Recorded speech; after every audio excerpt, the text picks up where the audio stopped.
जय हिंद साथियों। आज हम लोग पढ़ने वाले हैं बॉटनी। बायोलॉजी का बहुत ही अच्छा टॉपिक है बॉटनी। इससे क्वेश्चन आपका किसी भी वनडे एग्जाम में जाइए, या तो एसएससी, बैंकिंग, रेलवे, किसी भी एग्जाम में जाएंगे तो यहाँ से बॉटनी से आपको क्वेश्चन देखने को मिलता है। तो आइए हम लोग पढ़ते हैं बॉटनी। बॉटनी के अंतर्गत हम लोग क्या पढ़ते हैं, तो बॉटनी के अंतर्गत जितने भी पेड़ पौधे होते हैं उनकी उत्पत्ति कैसे हुई उनका अध्ययन करते हैं। फिर उनकी उसमें बॉटनी में हम लोग पढ़ते हैं जड़ क्या है, जड़ के बाद तना क्या है, तना के बाद पत्ती पढ़ते हैं, पत्ती के बाद इनका रिप्रोडक्टिव सिस्टम पढ़ते हैं, मेल फीमेल इसमें कौन मेल होते हैं, क्या इनका मेल होता है, क्या फीमेल होता है। फिर उसके बाद इसमें पाए जाने वाले ऊतक पढ़ते हैं, फल पढ़ते हैं, बीज पढ़ते हैं। ये सारा चीज जो पढ़ते हैं हम लोग किसमें आता है, बॉटनी में। तो आइए एक एक चीज को हम लोग यहाँ पे अध्ययन करते हैं, ठीक ना। सबसे पहले हम लोग देखते हैं, मान के चलिए कि कोई ये बीज है, ठीक ना, बीज। जब इस बीज को आप लोग भेज देते होंगे पानी वगैरह में, तो इससे जब अंकुरित होता है, जब बीज अंकुरित होता है तो एक ऊपर का भाग चला जाता है, एक ऊपर चला जाता है और एक नीचे जमीन के अंदर जाने लगता है। तो जो ऊपर वाला भाग होता है इसे प्रांकुर कहते हैं, इसे प्रांकुर कहते हैं। आगे चल के यही प्रांकुर तना में बदल जाता है, तना बनता है, ठीक ना। इसी से कई छोटे छोटे भाग निकलते हैं, तना में आता है। तना से फिर क्या होती है, पत्तियां का निर्माण होता है। इसे भी छोड़ते हैं। जो नीचे का भाग जाता है वो नीचे के भाग को हम लोग कहते हैं मूलांकुर। मूलांकुर आगे चल के इसका जो विकास होता है वो जड़ के रूप में हो जाता है, जड़ के रूप में हो जाता है। और जो पेड़ पौधों का जड़ होती है उसका कोई काम नहीं होता है, वो केवल क्या करता है, पौधों को सहारा देता है। जैसे आप ही लोग, हम ही लोग का जो पैर है हमको क्या कर रहा है, सहारा दे रहा है। पैर अगर एक मतलब ऐसे हो जाए, पैर खराब हो जाए या नीचे टूट जाए तो कैसे, कोई सहारा नहीं मिल पाता है तो गिर जाता है। वैसे ही ये होता है, किसी भी पेड़ का जो सहारा देने का काम करता है जड़ करता है। अगर जड़ नहीं रहेगा तो पेड़ क्या हो जाएंगे, गिर जाएंगे, ठीक ना। तो ये क्या करता है, मूलांकुर। नीचे वाला जो भाग होता है इसे मूलांकुर कहते हैं। मूलांकुर का जब आगे चल के विकास होता है तो ये क्या बनता है, जड़। इसी को रूट कहा जाता है। ये क्या करता है, पौधों को सहारा देता है।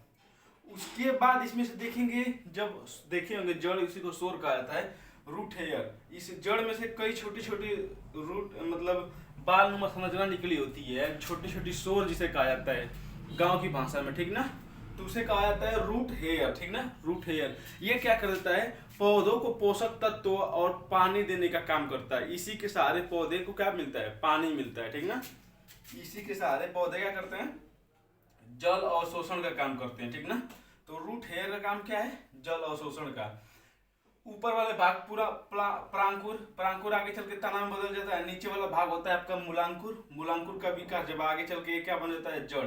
इसी जड़ से छोटी छोटी जो रेशे निकले होते हैं इसे रूट हेयर कहते हैं। ये क्या करते हैं, जल अवशोषण का काम करते हैं, जल सोखने का काम करते हैं। अब जब आप देखेंगे तो पहले जड़ देखेंगे, फिर तना देखेंगे, फिर पत्तियां देखेंगे, फिर इसमें से इनका रिप्रोडक्टिव सिस्टम देखेंगे, ठीक ना। तो सबसे पहले जड़ देखते हैं ना। तो जो जड़ के प्रकार होते हैं वो 4 प्रकार के जड़ पाए जाते हैं आपके, ठीक ना। 4 प्रकार के जड़ पाए जाते हैं। जो पहला होता है मूसला जड़। आप कहेंगे सर मूसला जड़ क्या होता है, कैसे पहचानेंगे। तो जिसमें कोना कोनी निकला रहे, एकदम देखेंगे ऊपर से चौड़ा के नीचे एकदम पतला हुआ हो, वो क्या क्या कहलाता है, मूसला जड़। तो जिसमें कोना कोनी निकला हो उसे क्या कहेंगे, मूसला जड़। इसमें क्या क्या आता है, इसमें आपका गाजर आ जाएगा, मूली आ जाएगा। गाजर देखे होंगे हचाक से एकदम क्या होता है, पहले ऊपर से एकदम पतला हो जाता है, ठीक ना, कोना की तरह रहता है ना। वैसे ही मूली भी होता है आपका। फिर सलजम जब देखे होंगे सलजम, तो सलजम भी क्या होता है, चुकंदर की तरह होता है, उसका भी एकदम नीचे होता है, ठीक ना। वैसे ही चुकंदर हो गया। शकरकंद, शकरकंद जो होता है उसको कन्ना कहते हैं, ठीक ना। कन्ना का भी देखे होंगे तो पहले ऊपर से जाके फिर ऐसे मतलब चोक सा निकला रहता है, उसको क्या कहते हैं, शकरकंद। तो ये सारी चीज किसमें आती है, जड़ में। पूछता है क्वेश्चन कैसे कि इसमें से कौन जड़ का भाग नहीं है। आलू, चुकंदर, चुकंदर, आलू, फिर आपको दे देगा गाजर, मूली। तो कौन नहीं है इसमें से बताना है आपको, तो गाजर सॉरी आलू, ठीक ना। ऐसे ही आपका क्वेश्चन बनता है, बहुत सारा इसी से क्वेश्चन बन जाता है। पहला तो आप देख लिए मूसला जड़। दूसरा होता है अपस्थानिक जड़, एडवांटेजियस, मतलब एडवांस में दिया होता है, जड़ के आगे का भाग होता है, एडवांस में दिया होता है। इसी को एडवांटेजियस रूट कहा जाता है, ठीक ना। जैसे आप बरगद देखे होंगे तो बरगद के नीचे तो आपका है जड़, है ना, मेन जड़ तो उसका नीचे है, रूट है। लेकिन उसके बाद आप देखे होंगे कि बगलिया बगलिया से एक निकला होता है, जिसे पकड़ के कोई चढ़ जाता है, वो क्या कहलाता है, इसका एडवांटेजियस रूट कहलाता है। मतलब स्ट्रा में दिया हुआ है, काम क्या होता है, केवल सहारा देने का काम होता है। अब देखेंगे कैसे। एडवांटेजियस रूट जो होता है वो दो प्रकार का होता है, एक होता है स्तंभ, दूसरा होता है अवस्तंभ। एक जो सीधा आता है, जैसे बरगद वगैरह में सीधा इसे आता है, ठीक ना, तो उसे कहते हैं स्तंभ। उसके बाद जब आप देखे होंगे गन्ना देखे होंगे या बाजरा देखे होंगे, तो जब आप नीचे देखे होंगे, गांव में जो लोग खेती किए होंगे देखे होंगे, जब काटते होंगे तो उसके नीचे से ऐसे आके कई ऐसे कर करके रहते हैं, यानी उसको क्या करते हैं, सहारा देते हैं। वो क्या है, सीधा है ना टेढ़ा है। तो जब टेढ़ा होता है उसी कहा जाता है अवस्तंभ। इसमें क्या आते हैं, गन्ना, ज्वार, बाजरा सब कुछ आ जाता है, ठीक ना। आगे जब देखेंगे तो गेहूं में भी होता है, छोटा छोटा ऐसे करके निकला होता है, ठीक। उसके बाद तीसरा आपका आता है आरोही जड़। आरोही जड़, ये जड़ क्या करता है, आरोही जड़ किसे कहते हैं, तो ये ऐसा पौधा होता है, वो क्या कर देता है, किसी का पैतृक सहारा ले लेते हैं, लेकिन उसको कुछ करता नहीं। जैसे देखे होंगे एक पेड़ के ऊपर पीपल का पेड़ जमता है ना, तो क्या कर रहा है, उसका पैतृक सहारा ले रहा है, ठीक ना, उसके यानी उसके ऊपर से चढ़ जा रहा है। यानी कोई भी पौधा भी होता है उसका सहारा लेके चढ़ जाता है, उसी को कहा जाता है आरोही, ठीक ना, पैतृक सहारा लेता है। एक होता है परजीवी, जो बहुत ही ज्यादा इंपॉर्टेंट है, ठीक ना। परजीवी क्या होता है, ये तो सहारा लेता ही है, लेकिन साथ साथ उससे भोजन भी ग्रहण करता है, उसका जल भी अवशोषण करता है, उसे परजीवी कहा जाता है।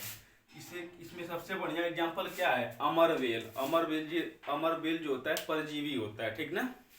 उसके बाद आगे देखते हैं हम, 4 प्रकार का जड़ पढ़ लिया। मूसला जड़, जिसमें कोना कोनी निकला हो, गाजर, चुकंदर, फिर मूली, फिर सलजम और आपका कन्ना, ठीक है, जिसे शकरकंद कहते हैं। उसके बाद अपस्थानिक एडवांटेजियस रूट में 2 प्रकार का होता है, इस सहारा देने का काम करता है। एडवांस में होता है अलग से स्तंभ और स्तंभ, स्तंभ में बरगद और स्तंभ में गन्ना और ज्वार। उसके बाद आरोही में क्या देखते हैं, ये पैतृक सहारा देने का काम कर देता है, ठीक ना। उसके बाद परजीवी क्या होता है, एक दूसरे के पेड़ के ऊपर होता है और उसी से जल और भोजन सब अवशोषण कर लेता है, ठीक ना, जिसमें में आता है आपका अमरबेल। उसके बाद आगे देखते हैं हम लोग, आपका जड़ हो गया। जब ऊपर का भाग देखते हैं तो ऊपर का भाग प्रांकुर कहलाता है। यही आगे जाके क्या बन जाता है, तना, स्ट्रीम बन जाता है, ठीक ना, स्ट्रीम बन जाता है। तना को देखे होंगे, छीलेंगे तो कई परत निकलती है, तो छीलने पर जब छीला जाता है तो उससे पौधे को हानि होती है। कैसे, जैसे आप ही के ऊपर की जो चमड़ी है, कोई छीलेगा तो दर्द होगा ना, तकलीफ होगी ना, तो वैसे ही पेड़ पौधों का होता है। पेड़ पौधे जब अपनी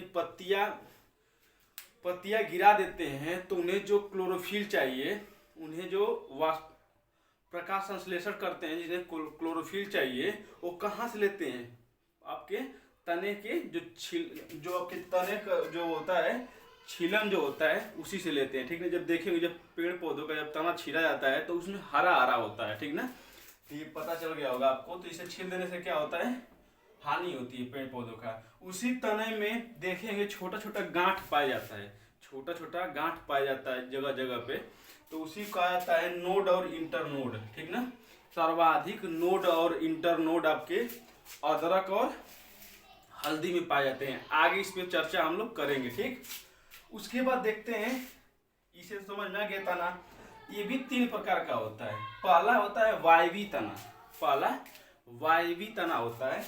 ये क्या होता है वायवी तना, तो जो आकाश में लहरा रहे हैं, जितने पेड़ पौधे आपके आकाश में लहरा रहे हैं, जिसमें आपका आम, जामुन, इमली, बरगद, सब्जी में आपका जैसे बैगन वगैरह आ गया, जो ऊपर है, ठीक ना, जो हवा में है, उसे क्या कहा जाता है, वायवी तना। ये अपने बीजों की सुरक्षा करने के लिए ये अपना जो कद होता है ऊपर कर लेते हैं, ठीक ना, यानी मनुष्य उसे न पकड़ पाए, ठीक। उसके बाद दूसरा होता है अर्धवायवी, आधा भूमि के अंदर होता है और आधा भूमि पर होता है, आधा भूमि के अंदर होता है। जैसे में आप देखे होंगे घास के बाद देखे होंगे दूब, घास, जलकुंभी, ये सबसे बढ़िया एग्जाम्पल सिंघाड़ा देखे होंगे, आधा ऊपर आता है, आधा पानी के नीचे चला जाता है, ठीक। तो ये अर्धवायवी में आते हैं। अंत में तीसरा आता है भूमिगत तना। भूमिगत तना, जो जमीन के अंदर चले जाते हैं। अपने बीजों की सुरक्षा करने के लिए जब ऊपर नहीं बढ़ पाते हैं तो उसे भूमि के अंदर रख लेते हैं, ठीक ना। बीज का मतलब इनका जो बच्चा हो जाएगा, ठीक ना, इनका जो बच्चा हो गया, ठीक ना, यानी उसी से तो नए वंश का निर्माण हो रहा है। तो उससे अपने वंश को बचाने के लिए सब अपने बीज की रक्षा स्वयं करते हैं। इसके ऊपर से फल वगैरह आ जाता है, आगे इस पर हम लोग चर्चा करेंगे, ठीक। तो क्या कर देते हैं, इसमें सबसे अच्छा एग्जाम्पल तना में क्या आता है, आलू। आलू अब देखे होंगे तो आलू क्या होता है, इसमें कोना कोनी तो नहीं होता है, तो जिसमें कोना कोनी नहीं रहेगा वो क्या आ जाएगा, तना में आ जाएगा। जिसमें कोना कोनी निकला रहेगा वो किसमें आ जाएगा, जड़ में आ जाएगा। समझ में आ गया। तो आलू देखे होंगे गोल गोल होता है, ऐसे ऐसे होता है, कोना उसमें निकला नहीं रहता है, ठीक ना। तो ये आपका आलू किस में आ जाएगा, तने में आ जाएगा। अब आप कहेंगे कि कहीं कहीं देखे होंगे कि आलुआ पे हरा हरा हो जाता है, लोग कहते हैं धूप लग गया है ना, घाम मार दिया है। वो कहाँ से आता है, तो उसमें सोलेनिन पाया जाता है, ठीक ना, सोलेनिन। तो सोलेनिन की ये क्वेश्चन पूछा हुआ है, आलू का हरा रंग किसके कारण होता है, तो सोलेनिन के कारण होता है, ठीक ना। आलू में सबसे ज्यादा कार्बोहाइड्रेट पाया जाता है, ठीक ना। एक होता है आपका ओल, ओल जिसे आप अरुई बोलते हैं, इसे खाने वाले सब्जियों के रूप में जिसे आप अरुई बोलते हैं, ठीक है। छोटा छोटा आलू की तरह ही होता है, ठीक ना, ओल। ये किसका भाग आते हैं, कंद। कंद का मतलब क्या होता है, खाने वाला। कई जगह आप सुने होंगे कंद मूल खाया जाए। कंद का मतलब ये सब, मूल का मतलब फल हो जाता है, ठीक ना। उसके बाद दूसरा आपका आता है अदरक और हल्दी। अदरक और हल्दी में सर्वाधिक नोड और इंटरनोड पाए जाते हैं, जिसके कारण इसे आपका प्रकंद कहा जाता है। सर्वाधिक नोड और इंटरनोड किसमें पाए जाते हैं, अदरक में पाए जाते हैं। ये भी क्वेश्चन आपका पूछा हुआ है, ठीक।